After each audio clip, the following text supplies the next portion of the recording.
Good morning and welcome to Bloomberg Quint, India's first digital live streaming business news service. As polling begins and the largest elections in the democracies of the world gets underway, it is arguably a very, very important day. We'll talk all about that during the course of the show. I'm Shah, you're watching Indian Open. Let's go straight to the headlines. Voters across 91 constituencies spread over 20 states will exercise their franchisee as elections begin in the world's largest democracy. Minutes of the last FOMC meet show that the Federal Reserve members are more flexible to a rate change in either direction. Britain now has time till October to exit the European Union after other countries agreed to extend the deadline. And Jet Airways lenders have also extended the deadline for bidders to submit their bids.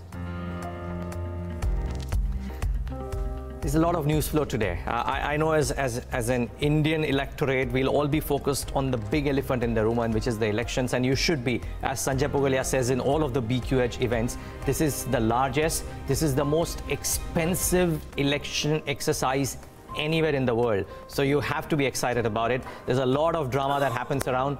However, having said that, what we'll try and do on the show today is balance it out. Look at the elections, yes, during the course of the show, but also look at what's happening across the world. Now, what's happened across the world? I think that's the key thing, right?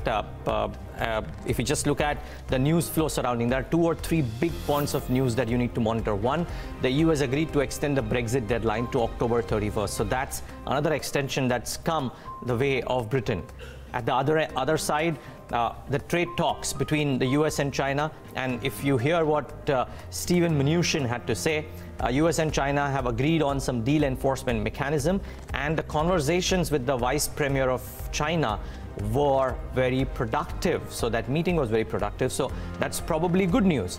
And then, of course, the Fed minutes, the ECB decision, everything came about. What did that do to the markets, though? Maybe gave a bit of a pause, because if you look at the long-term trends, we're now hitting a bit of a roadblock when it comes to the world markets. Marginally in the green, but nothing too dramatic for the S&P or the Dow futures or NASDAQ. Similarly for the UK markets. And if you look at the Asian screen this morning as well, Nikkei and Shanghai not pointing towards too much, and the SGX Nifty too looking very, very flat. However, before we talk about India, it's important to focus on the world. As we said, the Federal Reserve policymakers may have scrapped the forecast for interest rate hikes in 2019, but minutes of the last FOMC meet show that they are more flexible to a rate change in either direction. What does this mean for the markets? Let's ask Peter Cardillo. He's Chief Market Economist at Spartan Capital Securities, who joins us from New York. Peter, good having you. Thanks so much for taking the time out. We last spoke to you when the last FOMC meet had happened as well. Now you have the minutes out too. And very interestingly, they do show that despite the market believing that the decisions would be of a rate cut or how many cuts could come in, there is a possibility of a decision happening in either direction. And I think that's the key question, right? I mean, for everybody who believed that now we are on a pause mode from the Fed, if at all there is a rate decision, it would be on the downside. The minutes show that there is a possibility, even if it's a remote possibility, that there could be more hikes as well if the economy improves. So the Fed left that door open in those conversations. The minutes also showed that the Fed, when they decided to take a pause and give the outlook that it did, was very concerned about what will happen to world growth if indeed there were going to be more rate hikes. Now, the question that you got to ask yourself is that while the minutes show that the door is open for either direction, when all that the IMF and other world bodies have done is cut global growth forecasts, does the Fed have it within itself to go out and either give a hawkish commentary or hawkish tone, adopt a hawkish tone, or even go ahead and raise rates at all in the entire period left of 2019? I think that's a billion-dollar question or a trillion-dollar question. Really, when one looks at the world growth projections, it doesn't seem like that is going to happen. Peter Cardillo, as I said, is with us. Let's just get his perspective going. Peter, what did you make of the Fed minutes? While it showed that the door is open for more rate hikes if the economy improves, is that even a 50% probability? Yeah, I think, it was somewhat tilted to the dovish side. But again, they left the door open in case data proves otherwise. And so a lot depends, I think, if we get a trade deal. If we get a trade deal, I think then there's a good possibility that the Feds may raise rates, perhaps either at the end of the year or the beginning of the new year in the first quarter. But as we stand now, it's basically a bit towards the dovish side. Inflation, obviously, is not a problem. And of course, the biggest fear is if the global economy continues to weaken. Now, just the other day, the International Monetary Fund did lower global growth expectations, not by much, but they did lower it. So I think, a lot depends, not so much perhaps on the domestic economy, but what's really happening in the world economy. No, Peter, that's the point that I wanted to ask you. The minutes also show that the Fed Reserve officials were worried about slowing economic growth and the fading effects of Trump's tax cuts as well. And they were worried about the world growth economy as well. Now, from the time the last decision was taken until now, there have been more and more red signals about what will happen to world growth. Does that constrict the hands of the Fed, even if there is some re-emergence of optimism on the trade talks? Well, look, I think we're headed for a deal with China. The problem is, what kind of a deal are we going to get? Will they continue to keep the tariffs on?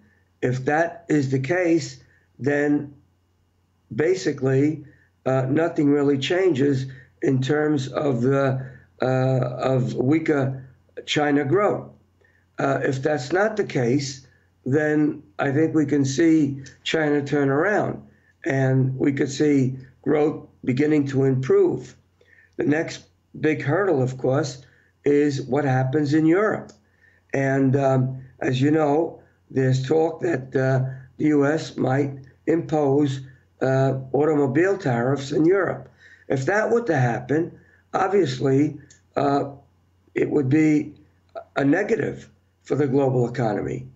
So there's a lot of question marks. And I think it all surrounds against one thing: the trade talks with China. A trade deal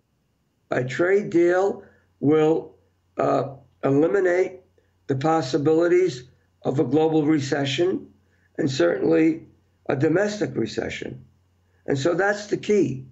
And of course, a trade deal would probably mean that the Fed, somewhere along the line, not necessarily in 2019, but a good possibility in the beginning of 2020, that they could raise that they could raise interest rates.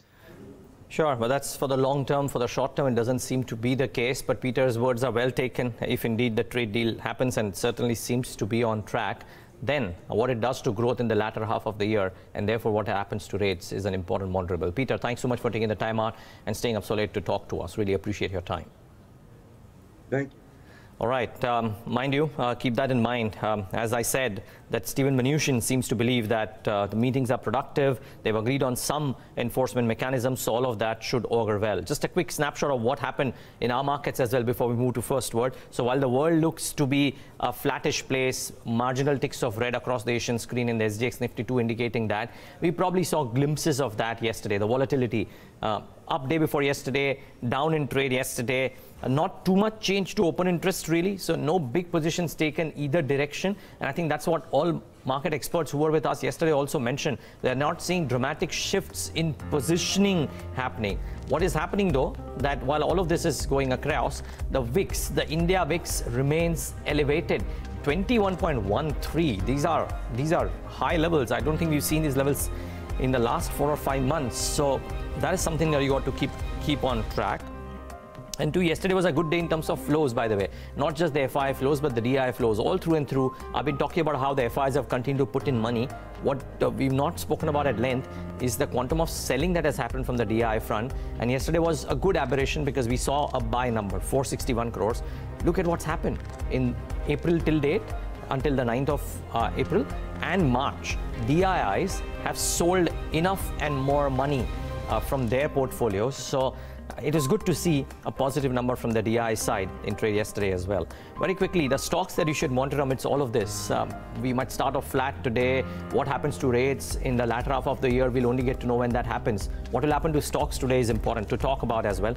And 3 or 4 names that you got to monitor.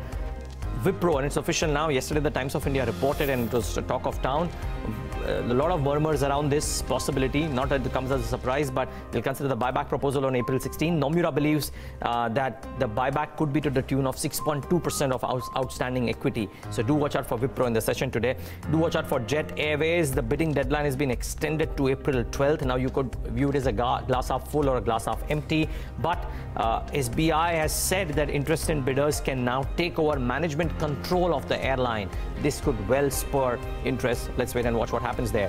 NMDC, they've given their updates. The sales, the March annual sales fell 13% to 3.59 MT, and the annual sales fell about 10% to 32.39 million metric tons. So do watch out for NMDC in the session today. Not good news. Order win for Welspun Corp. One more order that they get, additional pipe orders of 180 KMT. This should only augur well for the stock, which has done reasonably well.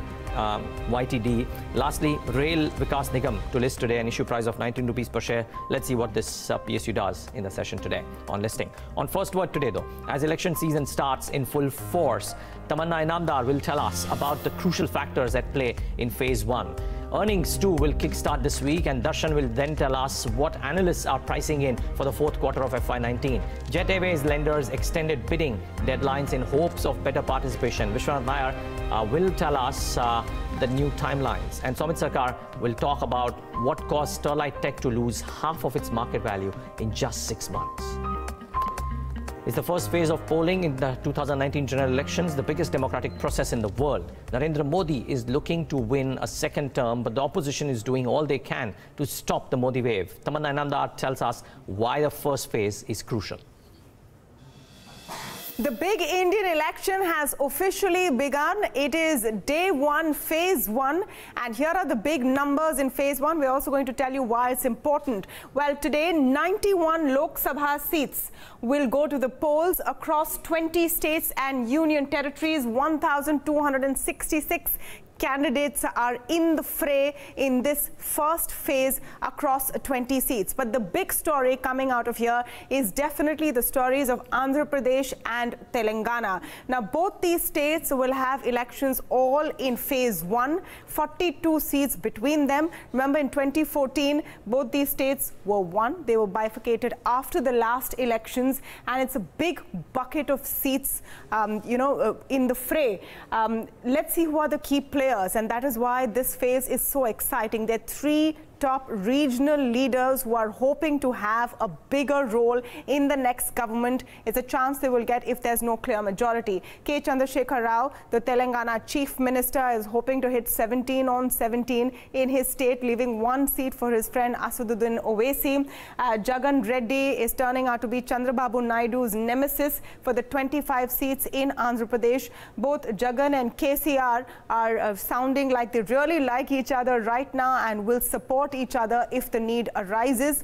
K. Chandrasekhar Rao is important also because he sees himself as the fulcrum of a possible non-BJP, non-Congress government, and will, if he gets enough seats along with Jagan Reddy, try and co-opt other regional parties for an alternate formation, which is why phase 1 is so exciting. There's another important reason why you should watch out for phase 1, and that is all the states in the northeast that are going to polls. 14 out of 25 seats in this area of the country will go to polls. This is crucial for the BJP, which has been making steady inroads in the Northeast over the last 5 years and will hope to make up any deficit in seats from Uttar Pradesh or any of the Hindi heartland states with larger number of seats in the Northeast, which is why this phase is crucial for the BJP on both counts, Andhra, Telangana, as well as with the Northeast. What are the key faces, key fights in this phase? Let's take you through some of them which we've handpicked. In Uttar Pradesh, the Baghpat seat is definitely one to watch out for. Union Minister Satyapal Singh will face off against Jayant Chaudhary, that's Ajit Singh's son, of the RLD in Baghpat. Another Union Minister in the fray is from the seat of Ghaziabad as well. VK Singh will go up here against Dolly Sharma of the Congress party. Remember, Priyanka Gandhi Vadra has canvassed also extensively in Ghaziabad, so that's the key fight over there. Other big names that are in the fray this election season. Kairana, this is an important seat. I remember that big jolt for the BJP in the by-polls when the Samajwadi Party candidate Tabassum Hassan won Kairana. So she's back in the fray in Kairana, and we'll wait and see what happens in that election. Other key states from other states as well that we can look at. Let's move to Andhra Pradesh. Another union minister here, former union minister in the fray from Vizianagaram, Ashok Gajapati Raju, who was civil aviation minister for a brief period. Other key seats from the state, of course, is Guntur. Jayadev Galla, if you're wondering why he's been in the news recently, because he claimed he was raided by the income tax department. He was one of the richest Lok Sabha members in the last Lok Sabha, the outgoing one, and he will go up against the YSRCP in the seat of Guntur. Other key seats that we can take a look at very quickly is, of course, Hyderabad. Asaduddin Owaisi, who's already made it clear that he's going to go along with KCR, which is why between him and the TRS, they're hoping to have a complete stranglehold over the state of Telangana and thus play a larger role in a government. Again from Telangana, K. Kavita, she's KCR's daughter, will be fighting from the Nizamabad seat. This one's interesting because nearly 200 farmers have filed to fight this election from this seat, and they say that they're fighting in protest of KCR's policies towards farmers and the agri sector in his state. So these are some of the key seats from Telangana. Let's take a quick look at some other ones from Bihar. Jitan Ram Manjhi, who was Chief Minister briefly of Bihar, is now a candidate from the Mahagathbandhan, which includes the RJD and the Congress, will go up against Vijay Kumar of the JDU. So these are just some of the seats that we've picked out for you. But of course, it is a big fight, an exciting one, and tells us that election season has well and truly begun. Of course it has. Tamanna, thanks for that. And we'll, of course, talk about this at length with two experts at 9:30 today. Saurabh Mukherjea as well as Sanjay Pugalia will be joining in. However, earnings season also gets underway. It's beginning in full earnest from tomorrow with the two IT giants, TCS and Infosys, coming out with their numbers. And the question on everybody's mind is whether we will actually see a robust earnings recovery this quarter. Darshan Mehta is here with the answer. Darshan, will we? Yeah, so probably a lot of things have started working in favor. The base was low last time around, and that may aid. Banks this time around are expected to lead the rally. So cement is one sector I'll definitely watch out for on the positive side. Now let's take a look at what's happened over the past few quarters. Third quarter, no doubt, was not a bad quarter.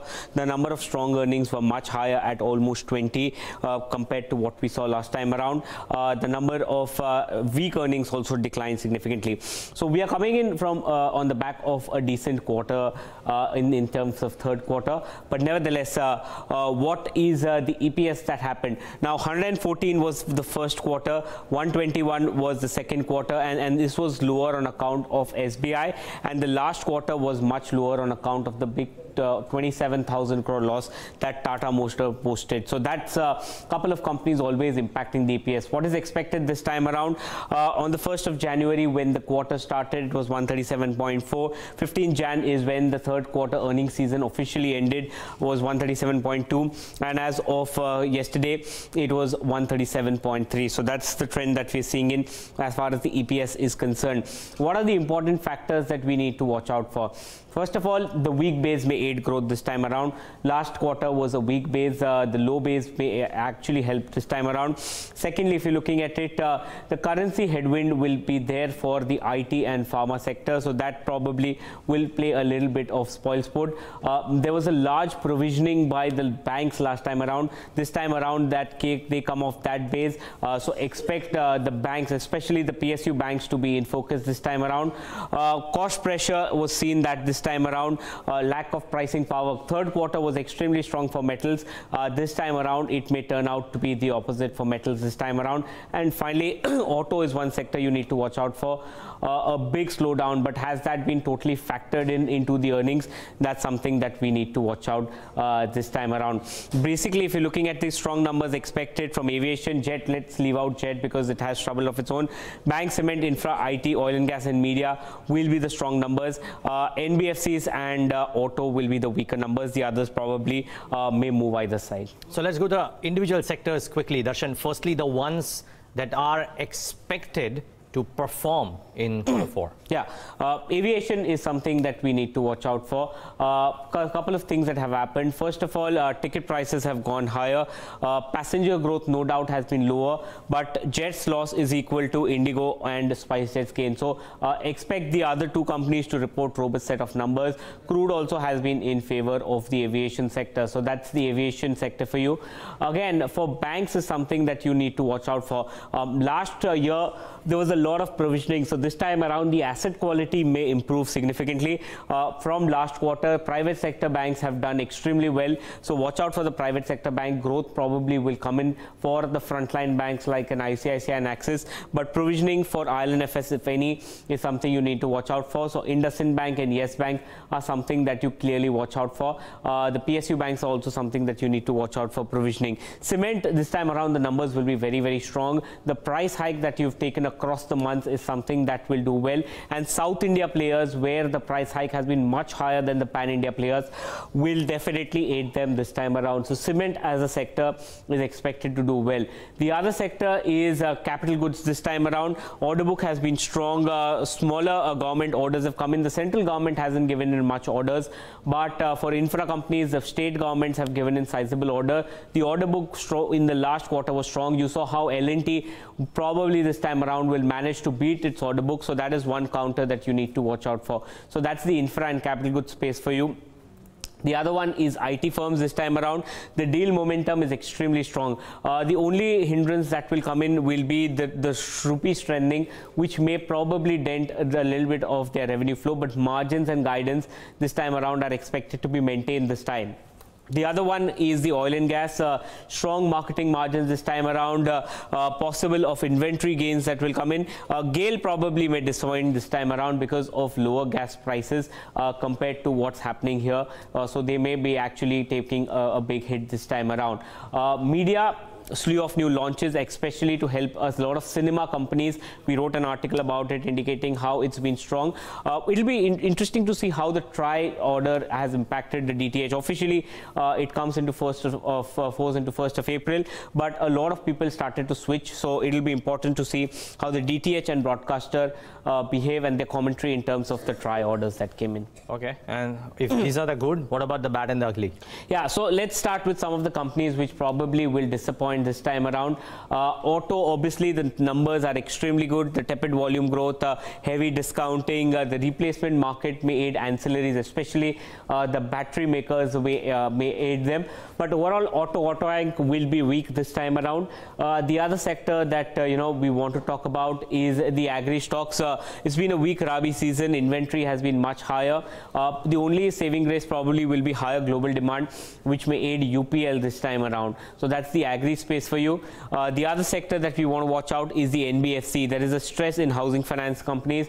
Last quarter that didn't come in, but this time around, impact of the housing crisis and auto slowdown may hit a lot of vehicle financiers and the housing finance space. So that is something that you need to watch out this time around. Telecom operators, no tariff cuts this time around. Rentals have been higher, so probably it may be it may be decent for telecom operators this time around. For FMCG, volume growth may be moderate this time around, but this time around people are betting on higher rural growth compared to as the urban growth. Couple of other sectors that we need to watch out for. Paint makers, double-digit volume growth is seen, but lower sales may due to automakers. So companies like a Kansai may be definitely negatively impacted. The input costs are in favor of the paint companies this time around. Couple of other sectors, pharma, pricing pressures there, lack of new launches, but the API players probably may do well this time around. And yeah, metal firms, lower base this time around, lower prices and muted demand. Definitely weak set of numbers from the metal companies. Okay, Darshan, thanks so much for putting that into perspective. So that's the lowdown of how the earnings season is expected to be. Let's wait and watch. Moving on to the next piece. Lenders to Jet Airways extended the deadline for expression of interest minutes before it ran out. SBI Capital Markets, the investment banker on the charge of the stake sale, hopes this will allow better participation in the process. Vishal Nair joins us with details. Well, they seem to have received some offers and they seem to have made some relaxation or major relaxations to get people in. Right, Neeraj. So last evening till 6 o'clock, which is when the deadline for submission of the EOI passed, we had understood from our sources that there were no bids, but it's likely that something must have come in later. But according to what SBI Caps had said in a statement last evening, they've said that they've received some interest. They've not specified how many, who has actually submitted interest. But they did say that some others have expressed their desire to participate in the process if they had more time. Now, remember, this whole process was to be conducted between 8th and 10th of April. So just 3 days for a bidder to actually submit their expression of interest. And that too at a very short notice. They were told to submit their expression of interest just a day, in advance. So obviously people did not have time. According to what we understand from our sources is that now in the interest of better participation, they are going ahead with an extension. That extension will end Friday evening at 6 p.m.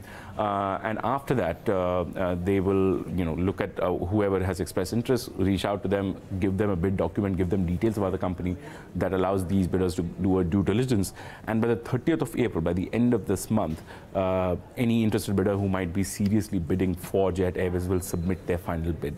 Now, once that final bid is submitted, of course, there's going to be another round of negotiations, and finally a deal will be arrived at. Remember that previously the SBI chairman has already said that they would likely see a resolution plan in Jet and an exit for the lenders by the end of May. So that part, it looks like the timeline for that is building up. 30th of April, if the final bids are coming in, then hopefully by the end of May they would have finalized the deal. But a few points to remember, of course, is that this EOI is only the first stage. Just because somebody submitted an EOI does not mean that they are actually going to submit a bid for the company. Typically, in stressed assets scenarios, you receive a number of EOIs, but when it comes to actual bidding time, probably one or two at best end up submitting their bid. So we don't know what is going to happen at Jet Airways. That is something that we'll see by the 30th of April. But right now, as things stand, some interest has come in according to SBI Caps. Some more people are interested and will likely put in their bids by Friday. And if that happens, then there are a few people to talk to, at least for SBI. In the absence of any of that, well, then SBI just moves ahead with plan B, which at this point in time is pretty unclear. You could either go for insolvency, but that will solve nothing at Jet Airways. Or you could restructure the debt, in which case you're just kicking the can down the road for a little more time in this case. Well, Rajesh Kumar sounded very confident when he spoke to us that 2 months it is. That was a little less than a month ago, so things have changed since. Yeah, let's wait and watch. Well, I do hope that it does get rectified. It's good for all parties involved. Yes, absolutely, for sure. Let's wait and watch. Vishy, thanks for bringing us those updates. Thanks, He's been on top of this story, I tell you, and some more updates on that. The last piece on First Word today, though, is on a stock that's not been at the top of its game. Sterlite Tech fell to its lowest levels in over a year on Tuesday after Moody's withdrew credit rating for the company. But that's not all. The downturn has been going on for longer, and a number of factors. The stock's lost half of its market value in the last 6 months. So one is the triggers, and two, what could the possible way ahead be? Sameet Sarkar takes a look. Sameet, morning. Good morning, Neeraj. So if you see in the last 6 months, from its peak market capitalization of 16,000 crore rupees, Sterlite Tech's market capitalization has now come down to close to 8,000 crore rupees. Now, there are several reasons that have led to this. Now, recently, if you see in the last 2 days, Sterlite Tech has declined by close to 10%, and that is after Moody's withdraw their corporate family rating on Sterlite Tech that was around B1+ rating that they had. Now, they said Moody's cited a reason as its own business reasons to remove this corporate rating. But Sterlite, in an exchange clarification, said that there was no debt instrument that was rated by Moody's, and they had requested the agency to withdraw this rating from the company. Additionally, Sterlite also said that they will now interact with only 2 rating agencies, that is CRISIL and ICRA, and both these rating agencies have a AA rating with a stable outlook for the company. Now, this was not a reason for the stock to decline, but it did decline in the last 2 trading sessions post this news announcement came in. But if you see in the last 6 months, there have been some serious reasons and concerns over the stock that has led to this decline in the share prices and the valuation of the company in the last 6 months. Firstly, it was the fall in fiber prices in China. Now, China Mobile, who is the largest consumer of fiber in the world, in its bid process to procure close to 105.4 million fiber kilometer, now they had put a maximum bid price of $17 per FKM, that is fiber kilometer. Now, that was the maximum bid price put in by China, but due to excess inventory in the market, bidders have put in a bid of only $10 to $11 per FKM. Now, because of this lower bid price put in by bidders and the excess inventory in the market, many analysts have cut their EPS estimates for Sterlite Tech, because this will indirectly impact the company's optical fiber business. And if you see in this chart that we have put out, 4 analysts for financial year 2020 have cut their EPS estimates for Sterlite Tech by nearly 5 to 29%. So this has been one of the reasons why the share prices has been declining for Sterlite Tech. Now, secondly, if you see the margins of the company, they have been also declining from its peak of 28% in the start of the financial year. Margins have come down to 22% by the end of December quarter. Now, this is because of a change in revenue mix of the company. Now, high revenue contribution coming in from the low margin service business has led to this fall in the margins of the company. Now, the service business earlier used to contribute close to 20 to 24% to the total revenue of the company, but by the end of December quarter, the contribution from the service business increased to 30%. And going forward, also the management is expecting the margins to remain in the 22 to 23% band, and that is because if you see the order book of the company, now earlier service business was close to 18% of the total order book, but now that has increased to 45%. And because of this higher contribution in the order book of the service business, the margins of the company will remain at lower level going forward also. But a conscious decision, I believe, from the management to do this as well. Maybe it insulates them against the vagaries of the optic fiber business. But there are also some concerns, Sameet, about promoter pledges and institutional investors reducing their stake. Well, yes, Anira, exactly rightly that you pointed out. Now, if you see the promoter holding, 97% of the promoter holding has been pledged. Now, Twin Star Overseas, that is the promoter of Sterlite Tech and is owned by Anil Agarwal's Vulcan Investments. Now, they had pledged their holdings in Sterlite Tech to fund the delisting of Vedanta Resources, which is listed on the London Stock Exchange. Now, this has been pledged for a long time, and this has been a constant overhang on the share prices, because if you see typically for companies with high pledged shareholdings by promoters, investors always fear a sell-off by lenders in case of a shortfall in margin, and that's the reason this has been a constant overhang on the share prices of Sterlite Tech. Now, along with this, mutual funds and life insurance corporation, that is LIC, have been constantly selling their stake in Sterlite Tech. Now, if you see, 4 mutual funds and LIC were holding close to 11.4% stake in the company back in September, which now stands reduced to close to 9.1% as of March end. Now, all the 4 mutual funds and LIC have reduced their stake, but among them, DSP BlackRock and LIC are the major sellers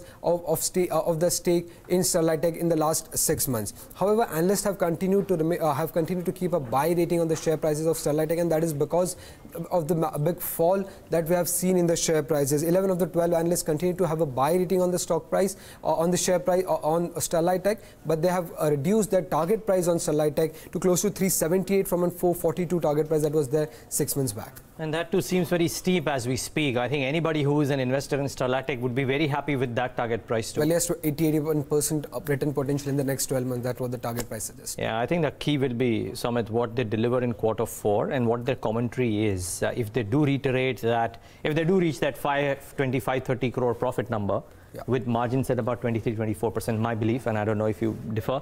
And if they manage to retain the guidance, then that might soothe some frayed nerves. But investors will also be watching out for the fiber guidance that the company gives. Yes. What are the fiber prices that they're expecting for financial year 2020? That is one thing that also the investors will be keeping an eye out for in the Q4 conference call. Yeah, it'll be very important to see that. Keep in mind, though, when he spoke to us about 2 weeks back, after this optic fiber news broke out, he did reiterate that he's sticking to the guidance. It'll be interesting to see if they still do that when they come out with the results. Sameet, thanks so much for putting that into perspective. It's a very active stock and therefore deserves this mention. That's all that we have on First Word. In fact, an extended First Word, I must say. Lots more lined up though on the show. We get in Chakri, Lokapriya to talk about all of these companies and Wipro and some more. And then the more important conversation as the first phase of polling gets underway today. We talk about the sentiment in markets and in electoral battlefields with Saurabh Mukherjea of Marcellus Investment Managers. But after this break, a full tilt towards the day's trade.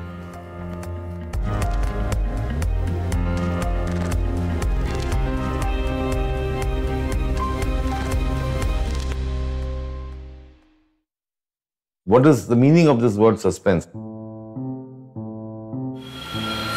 Suspense is something very intangible. Say we show somebody getting killed. For me, I'm not interested in a whodunit. The moment the audience knows that this person has done it and he has to ensure that he doesn't get caught, there is a certain tension in that. I try to give away as much as possible to the audience and still keep enough aces up your sleeve. I don't think any director would be able to say, okay, this is my style. I don't think I can define it. Watch his exceptional story, Pursuits by Skoda, only on Bloomberg Quint.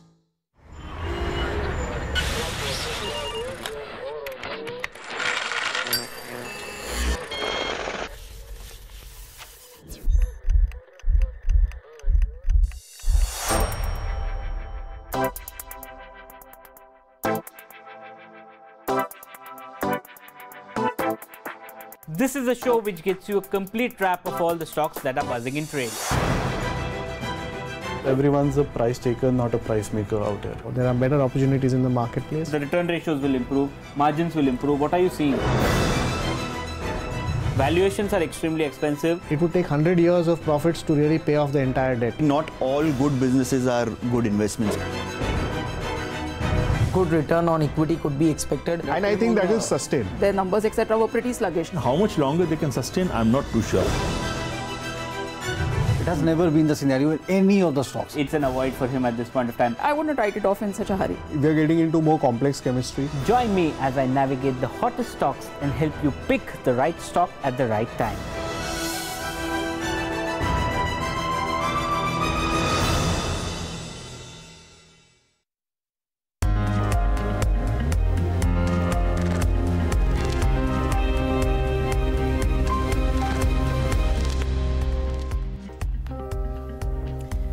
Hi there, welcome back. You're watching Indian Open right here on Bloomberg Quint Live.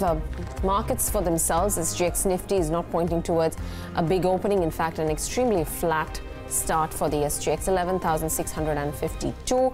Rest of Asia is also looking slightly weak. Let's bring in Parthiv Shah. He's joining in right now with his views. He's the director at TRACOM Stockbrokers. Parthiv, good morning to you.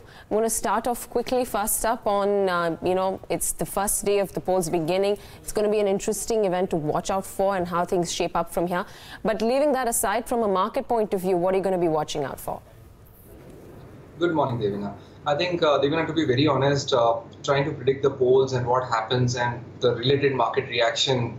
As you very well know, it's a very difficult task. So I think we have realized one thing, it's best to stick to the basics, and the basics at this juncture and the most important basics are going to be the earnings. And I think it's going to be a very important earnings season, because generally Q4 is a earnings season where not only I think you get to hear a lot about what's going to happen next year. And I think especially at a point in time where I think when we are all talking about the fact that this market rally has been all due to flows, not backed by proper fundamentals. Some of the pockets of the valuations are looking stretched. At such a scenario, I think earnings are going to be very, very key. And no two ways about it. Nowadays, there's a lot of digression in terms of earnings of various sectors, various companies, and a lot of data crunching goes in. But more importantly, I think I would love to see the earnings from the core economy sectors, because these are the ones that create all the jobs, and also these are the ones where the future private capex commentary is going to take place. And at a point in time where banking sector is looking up, I think I believe there are exciting times going ahead. And I also believe that the change in stance from the US Fed in terms of not wanting to hike any rates is definitely a blessing in disguise for an emerging market like that of India. We've seen a lot of stability in terms of the macros, except for the oil prices. And trust me, I think we are not really worried about the oil prices spiking up to unprecedented levels. So far so good. But overall, I think at this juncture of the market, it's better to wait on the sidelines, not jump the gun and have a feeling of left out in terms of the recent rally, and be very selective in terms of cherry picking the right stocks and the sectors in the portfolio. Okay, I want to start off first with one stock, and that is Jet Airways. Lenders calling for bids has been pushed back from interested parties because of the lack of good response. What's your sense on whether or not this will actually culminate into something meaningful for the company, and how tedious can this process be from a stock perspective?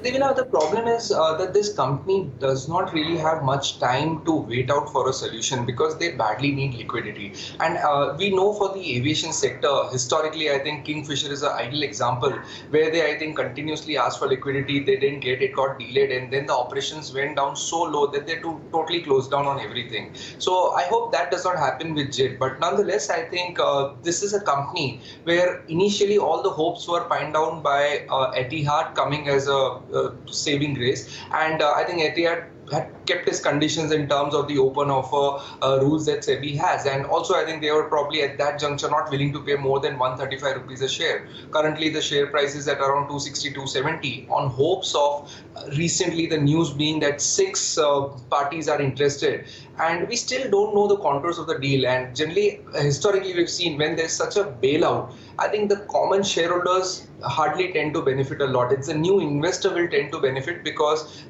they are the people who take all the risks. So I think we have always preferred Interglobe Aviation in terms of any talk related to aviation stock. And I think this is such a difficult sector and a stock to invest into. It's best to go with the best, which is Interglobe Aviation. So I think it'll be interesting to see how the results pan out because of the miseries that Jet has faced, and also some sort of pricing power that they've got back in Q4. The crude is inching up, but still I think I would stick my neck out and feel that Interglobe Aviation is a better investment stocks in aviation than as compared to Jet or SpiceJet for that matter.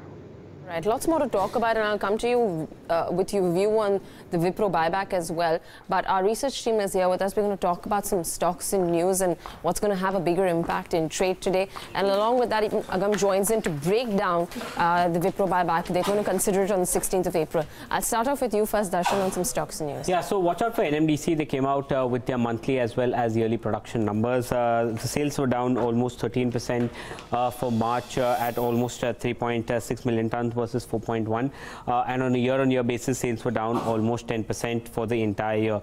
Welspun Corp received additional pipe orders worth 180 KMT on a global basis, so that will be positive. Watch out for the small company called Confidence Petro. They received a license for 10 more auto LPG stations. The stations now go up from 186 to 196. Wockhardt will be in focus. They got an US FDA nod for Dacogen. The sales have come down significantly for this drug, so it's $120 million. But for considering Wockhardt's size, it is decent for them. Since their plants are under import alert, the product will be manufactured at an outsourced facility, a contract manufacturer at Hyderabad. NVCC says they have secured orders worth 3,032 crores in the month of March. And finally, Economic Times reports that Singtel, Bharti Airtel and Warburg Pincus are in talks to buy stake in Dish TV. So watch out for that counter. All right, thanks for that, Darshan. Agam, Wipro to consider buyback on April 16th? Yes, so this wasn't a surprise, of course. We were all expecting a buyback to be taken up by the board, and they are going to take it up along with earnings on the 16th of April. That is this coming Tuesday. From what we understand currently, at least according to one brokerage, that's Nomura, they suggest the buyback could be worth around $1.7 billion or roughly amounting to 11,900 crores. Now, the company has cash on books worth around $3.3 billion. So they have sufficient flexibility to dole out this particular buyback. But as per SEBI norms, if they were to go ahead with the buyback, it wouldn't be more than a little over 13,000 crores. This is according to 25% of the net worth. This, of course, is with shareholders' approval. At 10%, it comes to roughly 5,100. But that, again, a lot of analysts are suggesting would be too small an amount to carry out. Do remember, if Wipro does carry out a buyback, it will be the third in 3 years. And we are waiting for more details to emerge as the board takes it up this coming Tuesday. All right, thanks a lot for that, Darshan and Agam, all of those stocks that you need to keep an eye out on. Parthiv, Wipro nonetheless has of late been also in the focus with regards to what's been happening in terms of the pickup for the IT pocket as a whole. But when you compare it to the likes of an Infosys, a TCS, even an HCL Tech now, which is making record highs, how would you play it in that pecking order?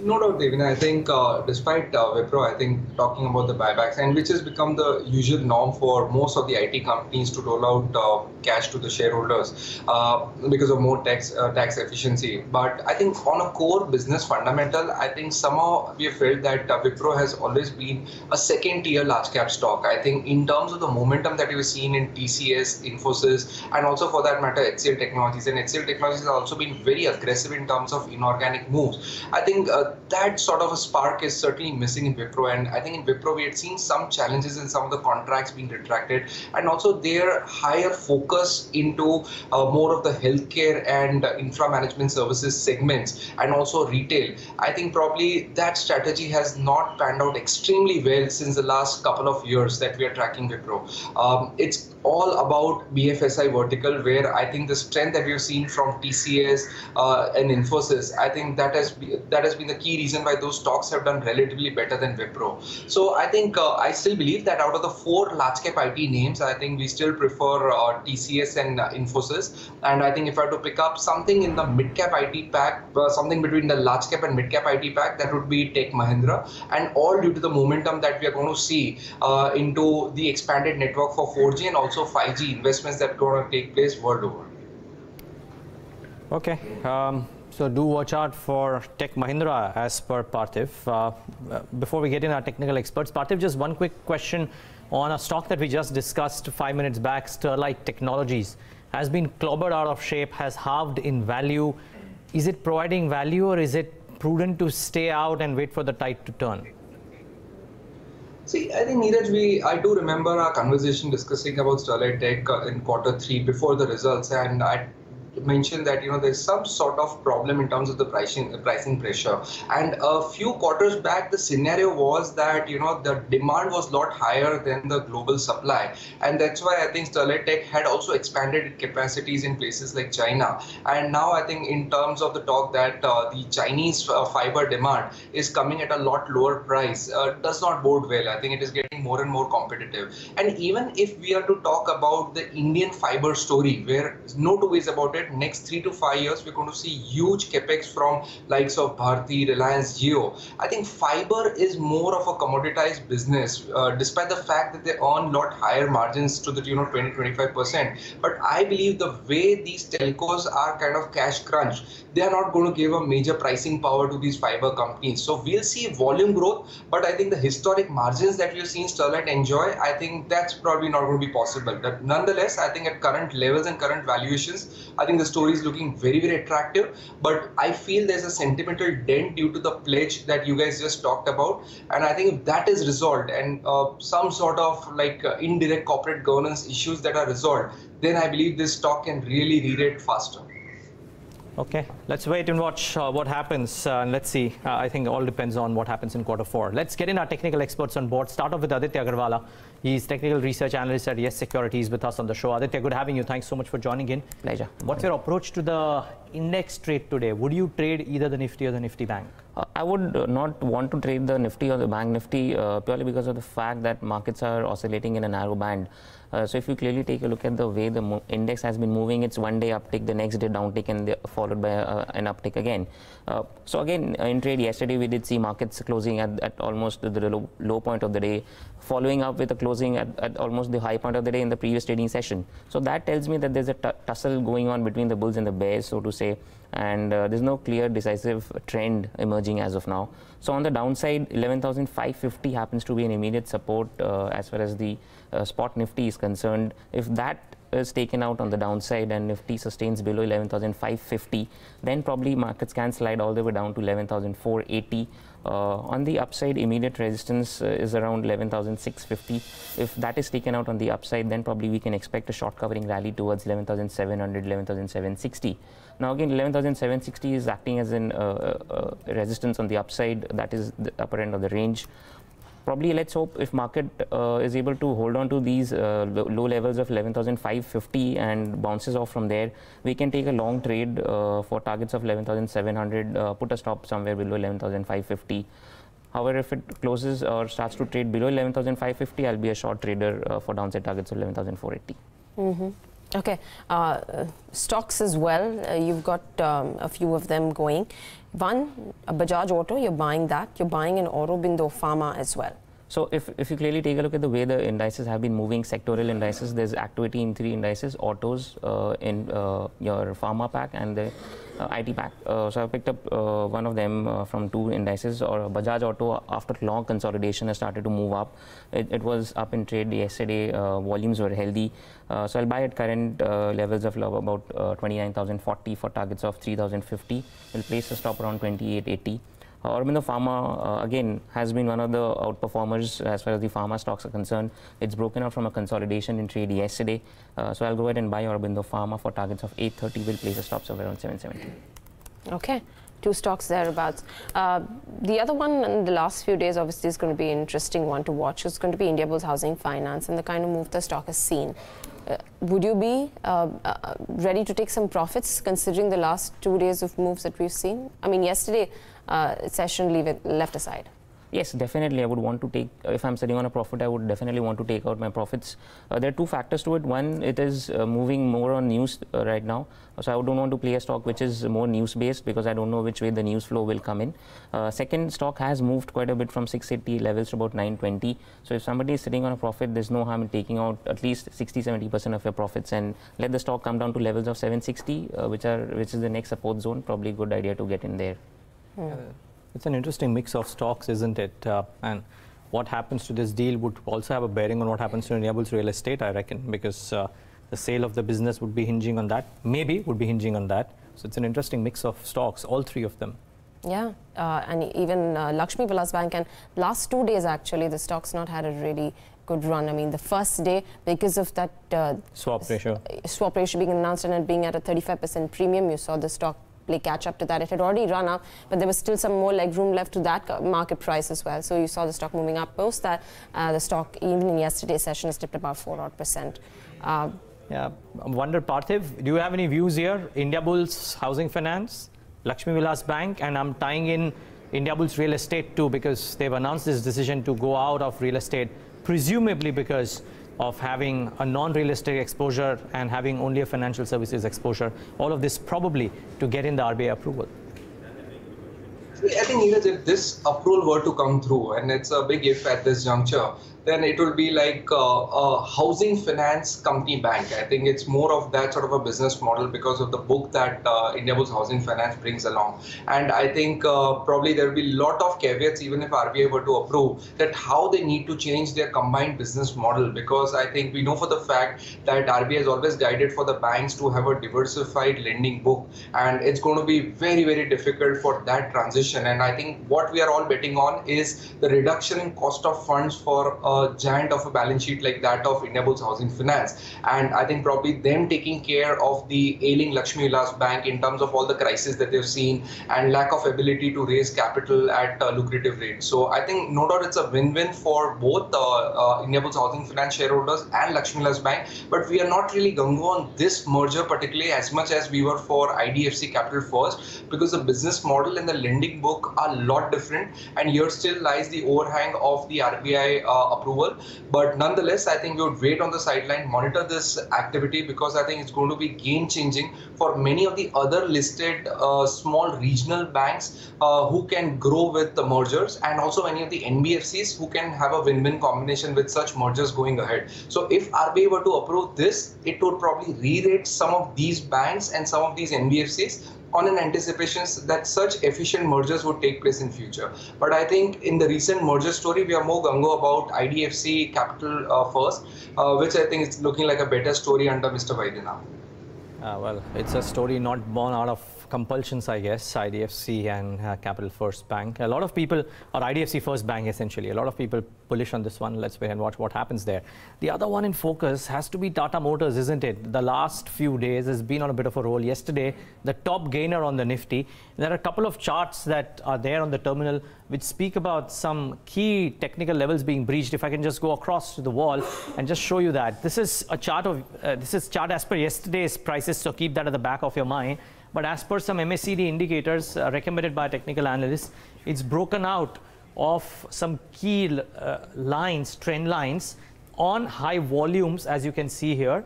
And there is a positive MACD crossover. So this led to one of the experts on Hot Money yesterday recommending this stock as a buy. Of course, there were other factors to this as well. Long-term weekly charts seem to suggest that Tata Motors has some positive momentum going for this as well. Some head and shoulder breakout as well that has happened. So technical terms, but all of this is happening on very good volumes.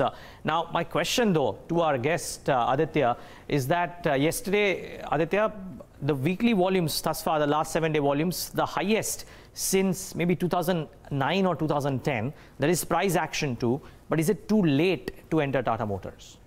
I don't believe so. There is still time to get into Tata Motors.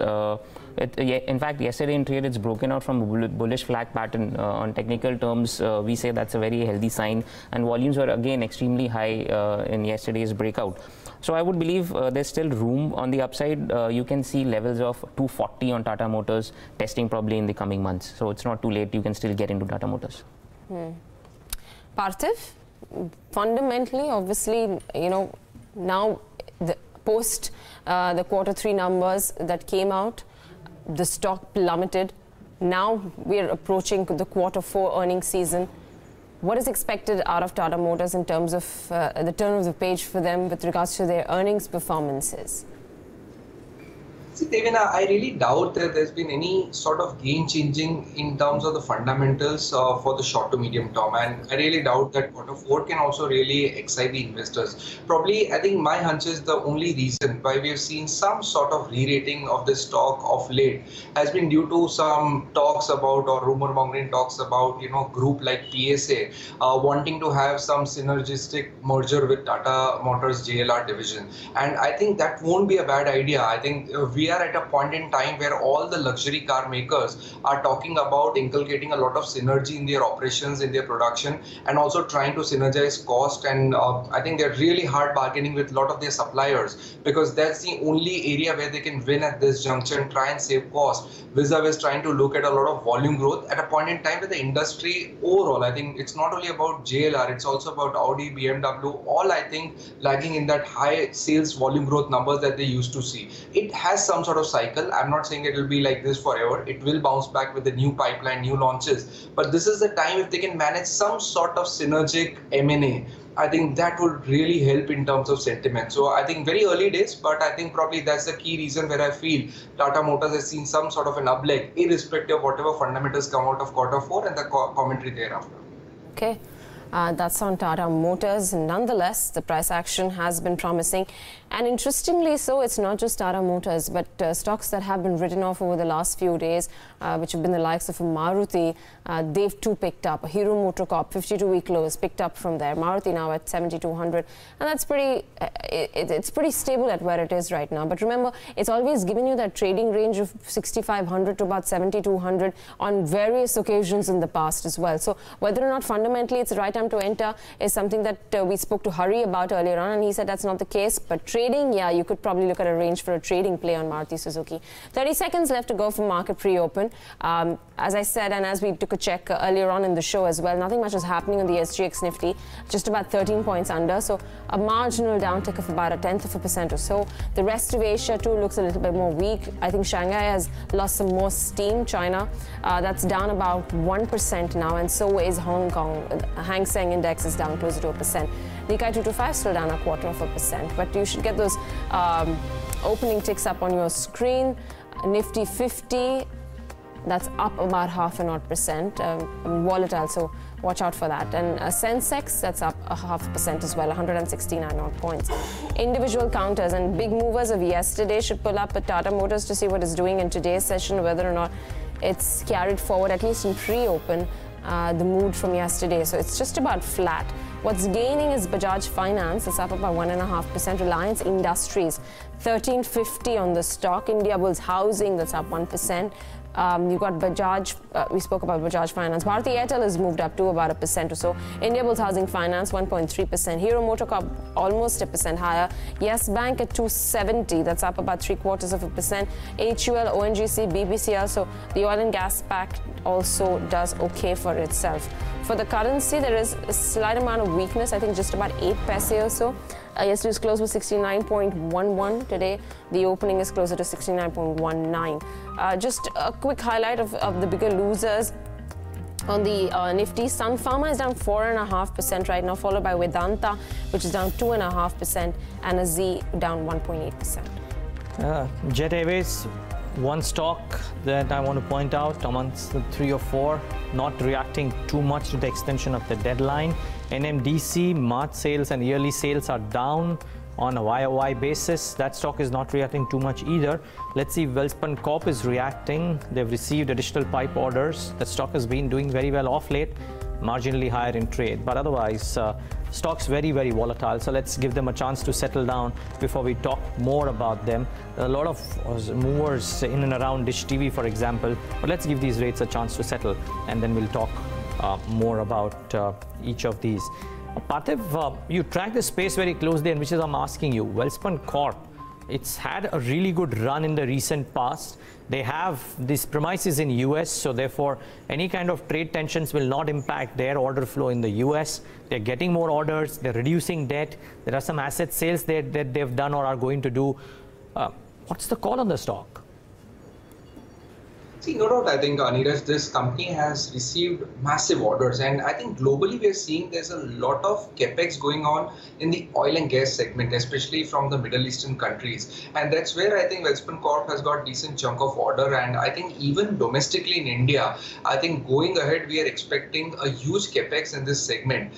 So I think no doubt Welspun Corp has very, very decent, healthy order book. It all depends upon how well they execute these orders in terms of what sort of margin and how the working capital pans out. But I think this has been a sector and a segment which has been long avoided by the market, and now we are seeing a huge revival. But I think, Neeraj, if you were to ask me one stock where I would like to bet on and also play more of the domestic story, which has less number of moving parts as compared to trying to track a global centric company, that would be Maharashtra Seamless. And I think the reason why I'm willing to bet on this company is due to the huge capex that we are going to envisage in the city gas distribution. I think next 3 to 5 years, I think India is still very underpenetrated in the CGD business, and I think that capex would really drive to high utilizations for a seamless pipe maker like that of Maharashtra Seamless. In terms of the balance sheet quality, it's very strong, and with the uptick in the order book, historically they have good track record of delivering very high return ratios, and at the current EV/EBITDA multiple of 4.5, I believe even if it were to re-rate to 6, which is the historical valuation band for the EV/EBITDA multiple, then Maharashtra Seamless can deliver good returns for shareholders. Let's wait and watch. If it does, Parthiv believes Maharashtra Seamless is a good name to bet on. As we speak, though, Welspun Corp is up about 5% as the pre-open rates settle down in the next few minutes. That stock seems to be doing very well for itself. Dish TV is the other one. Do watch out for that one. We've already discussed Wipro and the large cap IT pack with Parthiv, so that conversation being done. The other one, Parthiv, is NMDC. Is this news flow a dampener? The fact that March sales and yearly sales have been lower for NMDC, typically people used to play it or have always played it as a dividend yield play. Do these news flows tend to dampen any kind of sentiment on the stock? See, Neeraj, it is an irony that, the country's biggest and the best in terms of the quality of the ore that it has to offer, I think is struggling in terms of the share price not getting re-rated, even despite the fact that globally the iron ore is at peak. And there is a scarcity of ore domestically. So I think with these statistics, I think NMDC should have been lot higher.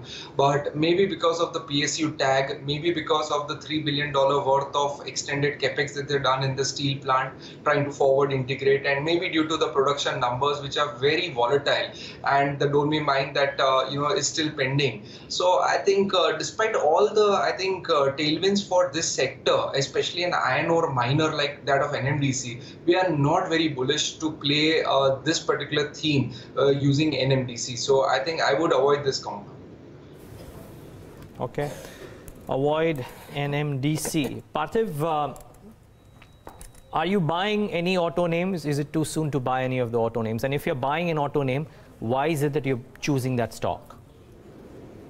See, at this juncture, Neeraj, I would prefer to avoid buying because personally I believe that, many of these companies, especially likes of Maruti or for that matter M&M, and I think many of the names that we have liked in the past, probably the way the scenario is, and until next 3 years, I think our sense is that we might see a bottom in terms of the sales number. And I think there is slight chance that between now and then, I think when we see the bottom in terms of the sales number in a base formation there, the problem is also in terms of their margins that they are commanding and what will be the margins in the upcoming 2 quarters. Because with heavy discounting, I think, and not much of an operating leverage, we might see the margins also come off. So I think we believe that it's a good story to play out for long term, but over from now and next 2 to 3 months, we'll get better entry points. Any dips of 5 to 10% from here in names like Maruti or for that matter M&M or Bajaj Auto, I think these would be the 3 picks. And if one wants to ride slightly longer and maybe buy a stock in an SIP route, then it will be Eicher Motors. Here also we feel there's some sort of bottom formation process, but I think an SIP route, buying it every monthly for the next 6 to 12 months, I think would be the most prudent strategy. Interestingly, Neeraj, I was just having a conversation with Karti Gingold of Kartika, and they have an exposure in the auto sector. They're a long-only fund having a 32% AUM exposure to Indian equities. So for them, she said that the auto story still holds the structural play, and whether or not you see a few months where the dip continues, these are aberrations, and the auto sector is most likely to overcome this in the coming few months, and the long-term structural story continues to remain. So they are looking at opportunities to keep building on their investments within the auto sector.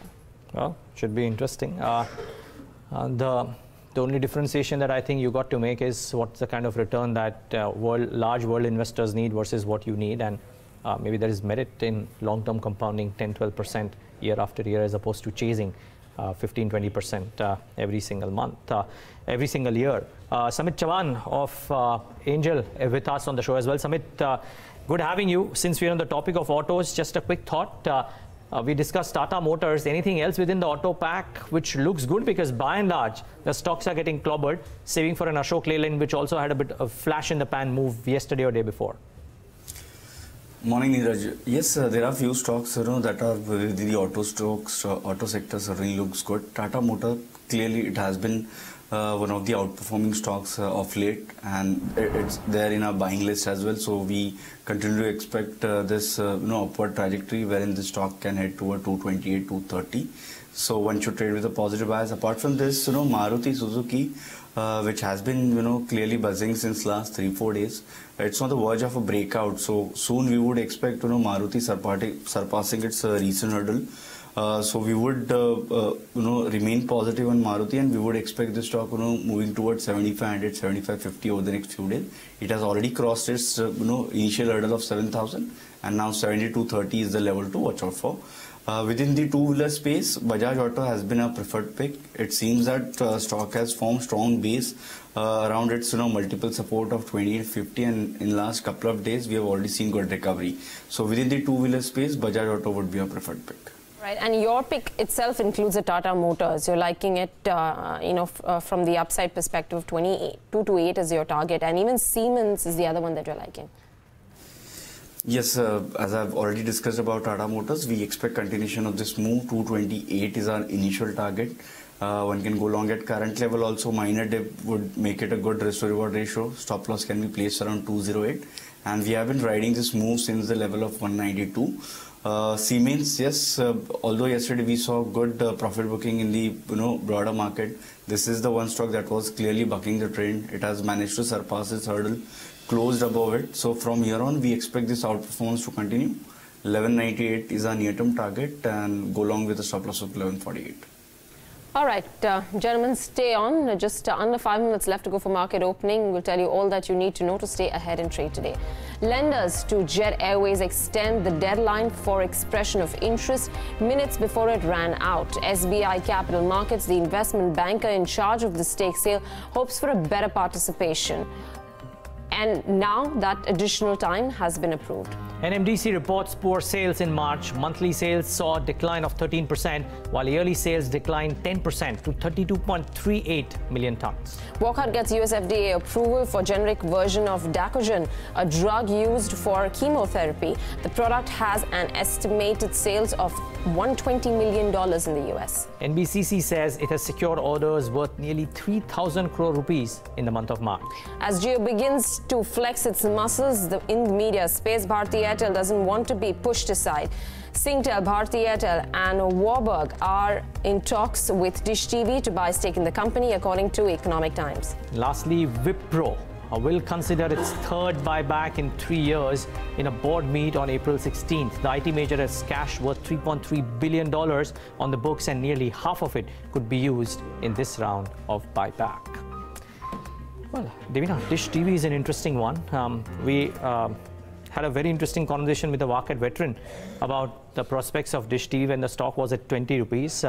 It's gained quite a bit, and now the question is that previously, while it was moving in lieu of the news flow surrounding Z Entertainment, now it has news flow of its own, which might keep the stock in interest. Well, you know, that being for sure, but considering that the stock has the way it did collapse and the way it actually came back, whether or not the move currently may actually see some bit of a pause and take it forward from there or no. Well, it's a question mark, but you know, let's pose that question to Parthiv, who might have a view here. Parthiv, just wondering, before we thank you, what's the verdict on Dish TV? For the first time in the last 3 or 6 odd months, there is news flow of its own. Some interest on Dish TV itself, which might keep it in action. Worth looking at the stock, or no, not quite? See, not really, Neeraj. I don't want to be an investor in a company which is eventually probably, I think there are all probable chances that, you know, someone like a Bharti and Singtel are going to purchase it and integrate it into its network. So I think I really doubt there'll be a lot of value creation story for its shareholders. And I think this is more of a way to reduce competition at a point in time where Reliance Jio is going to get extremely aggressive in the fiber to home connecting network. I think so. It's more of a consolidation play in the industry rather than any sort of value creation, and more desperately so for the Z Group, which I think would make very, very logical sense for them to exit whatever assets they're able to, and at a point in time where there are some suitors for it. So I think not really want to play this industry via Dish TV, but I think this consolidation will be good, and for the bigger incumbent players, it will bring in some sort of pricing power in the longer horizon. Right, Parthiv, we leave it at that. Thanks so very much for joining us this morning. And interestingly, Neeraj, I think, you know, when we talk about Dish TV and having news of its own, the fact that it moved up from 22 to 40 was probably a precursor to something that the market was anyways anticipating. So, you know, it is a good target to, you know, sell, for a company like Bharti to take over as well, Jio coming into the fray. But probably the market had a sense that something of this sort would be on the anvil, and therefore the run-up. Otherwise, why would the stock move up from 22% to 40%? Well, the question mark also was that why did it fall to 20 in the first place? In line with Z, it fell to those levels, and Z recovered and the stock recovered. But yeah, I mean, these conversations can go on and on. You could have two different opinions for each of these. Maybe just since a minute is left, let's just try and nail it down to that one top stock from our technical experts who are equipped to do that and give recommendations. Sameet, I'll come to you first. Your top call for the day today. I'll certainly go with Tata Motors, which is on the run now, already surpassed 200 moving average, target 228, stop loss at 208. Aditya? I'll go in for Bajaj Auto for targets of 3050 and with the stop loss of 2880. Okay, 30 seconds left for the markets to kickstart trade.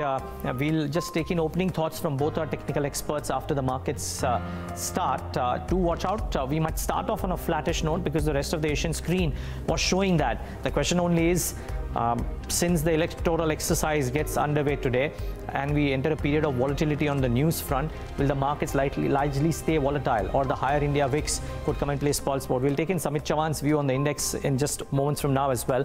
But here's how we're starting off. Flat, absolutely flat. There is hardly any movement on the benchmark indices, bobbing between the red and the green, but just marginally.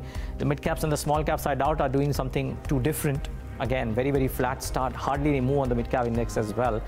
Well, let's get the heat map. The indices aren't doing anything. Precious little, I would say, and precious little on individual companies as well. The top loser is Vedanta, down 1%. The top gainer is IOC, up 1%. Indiabulls Housing Finance, about 0.75%. Wipro, somewhere around there. It's had a couple of good days of late, Wipro. So maybe some bit of news was anticipated. We were speaking about it as well. But up about 0.75%. So nothing too dramatic out there. Can't see a Yes Bank or Yes Bank 2 out there. Typically, Indiabulls and Yes Bank have tended to move in tandem these days. But even Stevens, almost even Stevens. I mean, look at this row. All the stocks are less than 0.25%, either in the green or in the red. So hardly any movers on the index thereof. Well, IOC is the only name worth mentioning in the first couple of minutes of trade on the index. Quickly then, let me move on from the index, and before I hand it over to Devina, just a couple of pockets. I mean, stocks that are in focus. I would reckon Jet Airways would be one that would certainly be in focus, or Welspun Corp could be one that would certainly be in focus. 5.5% higher in the session today. So this is that one stock in news which you need to watch out for. And then some stocks which have been clobbered out of shape the last 6 or 7 days on the NSE 500, that is. And let's see how they are doing today. Are they trying to recover at all? The likes of Coromandel, the likes of the stocks will come up on your screen. All of these stocks have been beaten and out of shape. HT Media, IRB Infra, but in today's session, they are all coming back. So let's wait and watch what happens. Do watch out. These have been on a severe downtrend the last 6 or 7 sessions. Devina, what are you spotting? All right, so starting off with Den Networks, that's up about 4.5%, though the volume seems to be a little lackluster, just about 13,000 odd shares, but not doing all that badly. Indiabulls Real Estate, we've been talking about how this stock has gained a lot of traction in the recent past, and that move continues on the counter in today's session as well. So that's up about 3.5%. Marcellus Pharma moves up. Fertilizer stocks, Deepak Fertilizers up 3%, RCF is up another 3% Wockhardt as well, 2.5% higher in the session, and Dish TV is up about 1.7%. Remember, we were just talking about Dish TV. The last 7 days, though, Dish TV has not done a whole lot much. It's been down closer to 4%. Lakshmi Vilas Bank comes back into the 4. Yesterday's 4% cut translates into today's 1.2% gain. We've got Cox and Kings, which is up as well in today's session. 650 stocks advance, about 400 stocks trade in the red. And the top loser yet again is Reliance Communications. Last 7 days has dropped 26%.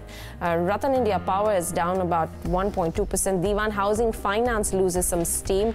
Jet Airways yet again 1.2% lower. And then you've got the likes of Century Ply, which is down about 1% in the session.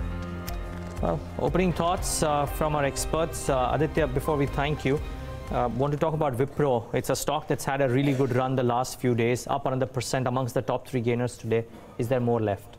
I believe there's definitely more left to it. If you take a look at the way the stock has moved over a few months, it's been an outperformer within the IT pack. You can see levels of as high as 310 on Wipro, even from current levels. Just that the stock has moved one way from 260. We can expect a little pause for a day or two. If that happens, it is an opportunity to get into the stock for targets of 310 on the upside. You want to buy and hold on to the stock. So not today, but maybe after a pause of a couple of days. Yes, definitely. Make a buy. Yeah. Good having you. Thanks much for joining today and giving us that perspective. Sameet Chavan, quick opening thoughts. Would you trade the index in any fashion whatsoever? See, as far as index is concerned, we are clearly trapped in a range, and this is more of a time-wise consolidation. So for the day, 11,550 is the level to watch out for, and as long as we hold this level, we continue to remain positive. We would use those dips to go long. So our strategy would be to buy as close as possible to this support level, keeping a stop loss around 11,515, and we would again expect Nifty to rebound towards its higher end, which is in the zone of 11,650, 11,680. So we would remain positive on the index, and auto and metal, these are the packs to watch out for. Okay, we leave it at that, Sameet Chavan. Thanks so very much for joining us with your thoughts. One more market voice then. Chakri Lokapriya, Managing Director at TCG Asset Management, is joining us on the show this morning. Chakri, thanks very much for joining in. We're starting off with the polls this morning. Interesting how this race will shape up. It's the starting line. We don't know what will happen at the finish line, but there are a lot of bends and curves on the way. But will that translate into a lot of market volatility? Yes, you're right. For the next 7 or 8 weeks, I think the markets are going to reflect both the mind and the heart, and the volatility will clearly show up. And so I think we largely therefore have a sideways market until at least maybe at some point if a trend emerges, then it's a different story. What would you be doing right now in terms of deployment or just safeguarding the cash that you have? I think we would continue to deploy because we'll use the volatility to our advantage. And we are going into this quarter's earnings, which is not going to be really that great, so which is going to create its own volatility as well. And so I think we will continue to buy from that perspective. So when you're entering into the earnings season, there would have been a few pockets where you do see material changes happening from the last few quarters to now.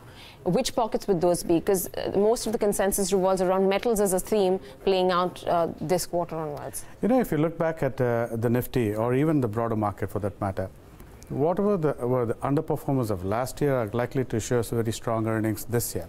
Banks, cement companies, some of the commodities, they're all going to show strong earnings. On the other hand, you have autos, which were good last year, are going to show kind of weak numbers, as well as weak commentary going into this thing. So I think from that perspective, banks will continue to focus on. It's always been our favorite. Some of the export-related names, IT, chemicals, yes, as well as cement, because it's beginning to show some amount of life after about a couple of years. Do you think consumption as a story plays out yet again? Consumption is quite a funny thing in the sense that, household debt has actually increased in this country over the last 2 or 3 years. That largely explains all the purchases that people have made, whether it's buying a small ticket item or a big ticket item like an auto. Now, so against that backdrop, which means incomes have not gone up that much, whereas the consumer debt is increasing, and which is kind of reflecting in the poor auto sales. So from that perspective, I think the bigger ticket items, we will see a slowdown. The smaller ticket will continue to hold up. But would that also be a function of the fact that, liquidity in terms of lending from NBFCs that earlier on, pumped in money into the system at a pretty easy rate, now is withholding those disbursements, and therefore those purchases are getting delayed? You're absolutely right, because if you look at NBFCs, their cost of funding has increased. They passed on some of it, and therefore the cost of borrowing for a consumer has also gone up. So in response, they've slowed down their auto purchases. They've slowed down some of the other discretionary item purchases. So I think this will continue to reflect for the next several months to come. But you won't use this as an opportunity to enter? I mean, these are obviously, prices have come off, valuations have come off, so wouldn't this be a better entry point? Now, if you look at a company like a bigger discretionary item, like let's say a Voltus, an air conditioner, it's not as big as an auto and not like a small item either. Now, those companies, they have rallied, their valuations are not particularly inexpensive, they kind of reflect. So yes, for the long-term investor, yes, but would you use this as a point of entry? No. Interesting. Chakri, what's happening to certain beaten down pockets over the last few years that are now making a comeback? Now, real estate is a pocket in focus, right? The last few months have been really good. Godrej Properties at new highs, Oberoi 550. And after Indiabulls Real Estate, the group made an announcement about they're moving out of the real estate business. It's been a move. It's like an announcement that the stock was waiting for. 3 days, it's been on a roll, the top gainer today as well. What's happening with this pocket? And if you have thoughts on what could happen to this as well? I mean, one, the company's intention to sell out the real estate business, and it just triggers a mammoth rally in the stock. I think it's also got to do with the Lakshmi Vilas Bank transaction. Completely. And because real estate has not done well we all know, for the last couple of years. There is a huge amount of inventory out there, and that needs to be filled in. You're seeing pockets of growth. So as far as India Bulls is concerned, I think it's a reflection that their cost of funding, not immediately, but over the next couple of years, will come down and diversify their forms of from where they can borrow. So this is reflecting, and also, you know, I guess they're making it easy for themselves to get an RBI approval. No, but which is for India Bulls Housing Finance, yes, per se. My question was, what is it that the market is pricing in for India Bulls real estate as a stock to move up 35% after this announcement? Is it the belief that the portfolio is good but undervalued, and now if it goes to somebody, some other suitor, the right value could come about? You know, a couple of weeks ago, you had the India's first REIT.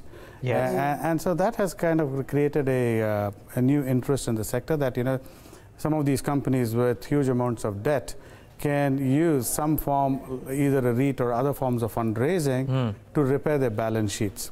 So it's partly that which is reflected in the stock. Okay. The other thing is, we've seen the last few sessions, companies, consumption-related names, in which there have been downgrades that have come in because of higher valuations, and the stocks have duly reacted. Century Ply is a small example, but Asian Paints, for example, right? 2 days on a trot, the stock fell. The concerns on valuations have always been there. Now the sell side is more actively talking about it. As a buy side person, have you been concerned about these valuations, and have you gotten out of the stocks if you had them, or are you staying invested? And conversely, are you using these dips to buy into them if you are convinced about them? What are you doing? I think, you know, it's a good thing about the buy side and the sell side, in the sense that there is a rotation which constantly happens in stocks of upgrades and downgrades. And for example, Asian Paint saw a downgrade. Now the fact was, it was trading at 50 times, it's still trading at 50 times, and its earnings growth rate is not going to really change that much. So from that perspective, it's still a market leader taking away market share, so we will hold. Will you add to Asian Paints? The answer is no, because it's already up there. And the other consumer names, you're seeing that trend. You know, the really expensive ones will continue to be expensive, but you will make incremental return out of it. Not really. I mean, you would make that marginal return, but not an outperforming return. I think more than just the valuation, also, you know, the demand within the sector, the slowdown of economic growth, the higher crude oil prices in the near term, I think more of those factors weighed in towards this downgrade, and that would probably be a blip in a longer scheme of things, in a larger scheme of things. You're right. I mean, if you look at, for instance, this quarter, I think they'll actually have a good quarter, because the inventory would have helped them. And so I think part of the downgrade reflects that, you know, the next quarter will be the opposite. Because the crude has moved up 30%, some of their raw materials have moved up along with that, and whereas demand has not moved at the same pace.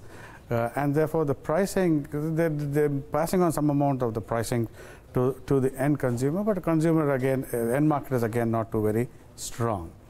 So against this backdrop, I think these stocks you wouldn't really make a strong return, but, you know, they're good names to hold.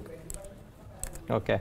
What else in your portfolio do you think is worth looking at in terms of rebalancing? You know, I continue to like banks, and I think that you can still make a fair decent return, a strong return at that 20% plus over the next 1 year, buying both the frontline banks as well as the second line banks, both private and PSUs. You know, now in the next week or two, SBI is going to raise about 10,000–15,000 crores to shore up its balance sheet.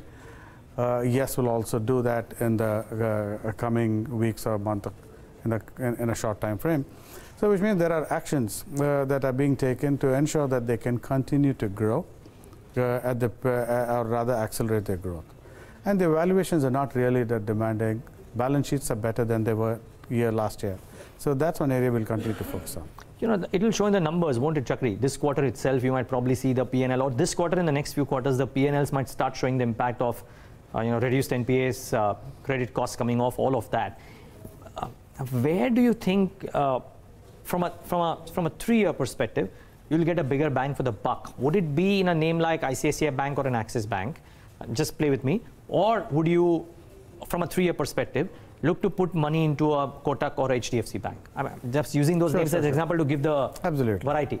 Yeah, even just using those names, I think the first two, ICICI and Axis, are more inexpensive valuation-wise versus Kotak's and the HDFC, and partly because of well-known reasons that brand, better-run banks, etc., etc. Now, but these banks, the ICICI and Axis, have done a lot of good work in the last couple of years. They changed their book, they've repaired their balance sheet, they're raising capital and all of that. So, which means I think, yes, there's more return to be made in the first two. Okay. Chakri, Lokapriya, take a moment to thank you for joining in today and giving us your thoughts. Really appreciate your time.